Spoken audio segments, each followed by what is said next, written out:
جب لوگ مردے کو قبر میں دفنا کر جاتے ہیں تو دو خوفناک شکل والے فرشتے زمین کو چیرتے ہوئے قبر میں داخل ہوتے ہیں۔ حدیث میں آتا ہے کہ یہ فرشتے منکر نکیر ہیں۔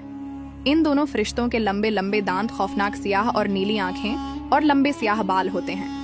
یہ دونوں فرشتے انسان کے سامنے اس کے اعمال کے مطابق ظاہر ہوتے ہیں۔ اگر مرنے والا شخص نیک تھا تو یہ دونوں فرشتے خوبصورت اور نورانی شکل میں ظاہر ہوتے ہیں، اور اگر مرنے والا شخص گناہ گار ہے تو یہ دونوں فرشتے انتہائی خوفناک شکل میں ظاہر ہوتے ہیں، جن کا کوئی تصور بھی نہیں کر سکتا۔ رسول صلی اللہ علیہ وآلہ وسلم نے ارشاد فرمایا، جب میت قبر میں دفن کر دی جاتی ہے تو اس کے پاس نیلی آنکھوں والے دو فرشتے آتے ہیں، ایک کا نام منکر اور دوسرے کا نام نکیر ہوتا ہے۔ یہ دونوں فرشتے اس مرنے والے شخص سے سوال کرتے ہیں، تیرا رب کون ہے؟ اگر تو مرنے والا شخص نیک ہو تو وہ جواب دیتا ہے کہ میرا رب اللہ تعالی ہے۔ اس کے بعد دوسرا سوال کیا جاتا ہے کہ تیرا دین کون سا ہے؟ اگر تو مرنے والا شخص نیک ہو تو وہ جواب دیتا ہے کہ میرا دین اسلام ہے۔ اس کے بعد سوال کیا جاتا ہے کہ تیرا نبی کون تھا؟ اگر تو مرنے والا شخص نیک ہو تو وہ جواب دیتا ہے کہ رسول صلی اللہ علیہ وآلہ وسلم میرے نبی ہیں۔ اس کے بعد اس نیک شخص کی قبر کو 70 ہاتھ وسیع کر دیا جاتا ہے اور اس کی قبر میں جنت کی کھڑکی کو کھول دیا جاتا ہے۔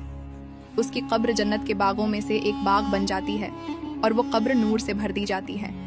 اس کے بعد منکر نکیر اس نیک شخص سے کہتے ہیں کہ اب تم سو جاؤ اور آرام کرو۔ اس وقت وہ نیک شخص منکر نکیر سے کہتا ہے کہ میں اپنے گھر والوں کے پاس جانا چاہتا ہوں تاکہ میں ان کو اپنے اچھے انجام کا بتا سکوں۔ تو اس وقت منکر نکیر میں سے ایک فرشتہ اس شخص سے کہتا ہے کہ نہیں، اب تم دنیا میں واپس نہیں جا سکتے، اب تم ایسے شخص کی طرح سو جاؤ کہ جسے کوئی نہیں جگا سکتا سوائے اللہ کے۔ دوستو، اگر مرنے والا شخص کافر، مشرک یا گناہ گار ہو تو منکر نکیر فرشتے اس کے سامنے اس کے اعمال کے مطابق ظاہر ہوتے ہیں، یعنی خوفناک شکل میں آتے ہیں اور اس سے بھی یہی 3 سوال کرتے ہیں کہ تیرا رب کون ہے، تیرا دین کون سا ہے اور تیرا نبی کون ہے۔ اگر تو مرنے والا شخص کافر، مشرک یا گناہ گار ہوتا ہے تو وہ ان سوالوں کے جواب میں کہتا ہے کہ مجھے اس کے بارے میں کچھ علم نہیں۔ اس کے بعد زمین کو حکم دیا جاتا ہے کہ وہ آپس میں مل جائے، یہاں تک کہ اس مرنے والے شخص کی پسلیاں ایک دوسرے کے اندر پیوست ہو کر ٹوٹ جاتی ہیں، اور اس شخص کی قبر میں جہنم کی کھڑکی کو کھول دیا جاتا ہے اور اس کی قبر کو جہنم کے گڑھوں میں سے ایک گڑھا بنا دیا جاتا ہے، یہاں تک کہ یہ شخص قیامت تک اسی عذاب میں مبتلا رہے گا۔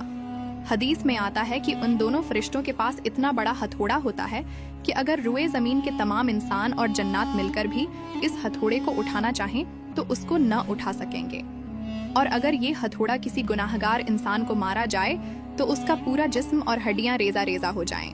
دوستو، رسول صلی اللہ علیہ وآلہ وسلم نے ارشاد فرمایا کہ قبر آخرت کی منزلوں میں سے سب سے پہلی منزل ہے۔ اگر کسی شخص نے اس سے نجات حاصل کی تو آگے کا معاملہ آسان ہے، اور اگر کوئی شخص قبر سے نجات حاصل نہ کر سکا تو آگے کا معاملہ اس سے کہیں زیادہ دشوار ہے۔